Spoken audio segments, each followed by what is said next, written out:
Attention at the state capitol could give Arizona voters the chance to decide if local police can enforce federal immigration laws when people enter the country illegally.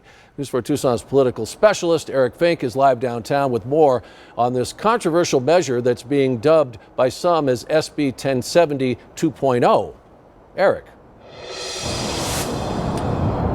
Yeah, Sean, we're talking about, in this case, HCR 2060. It passed out of the state Senate just yesterday. It will now head to the state House in a couple of weeks. If it gets the green light there, voters will see that measure on the November ballot. Republicans say this will toughen immigration law, while Democrats see this as racial profiling.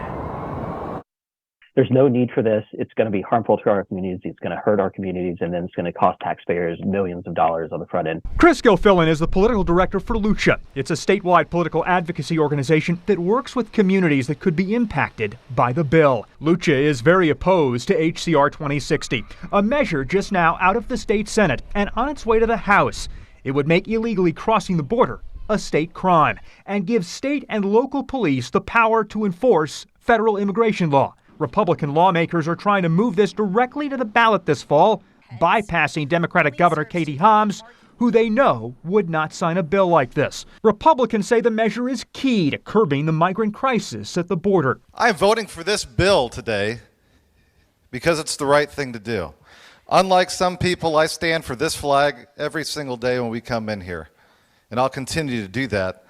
I also travel freely between Mexico and Arizona. I've done so my entire life. Why? Because my mother is from Mexico. I have family in Mexico. And I go right through the port of entry as it should be done. Tucson Democrat Priya Sundaration remembers when she was a law student at the U of A more than a decade ago when SB 1070 was on the books. That law was struck down by the U.S. Supreme Court in 2012. I thought, oh gosh, I suddenly was very aware of the brown skin that I have.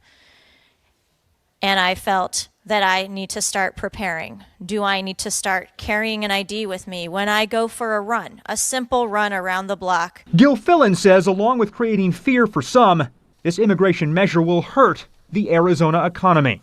My greatest fear is that this passes, creating a black eye on Arizona economically, then create an atmosphere in the state that I live in and that I love that will not be able to be successful in the coming years afterwards. Now, Democratic Governor Katie Hobbs opposes HCR 2060. The state House is expected to vote on the resolution on Tuesday, June 4th, and we'll keep you updated. We're live downtown here at the State Building. I'm Eric Fink, News 4, Tucson.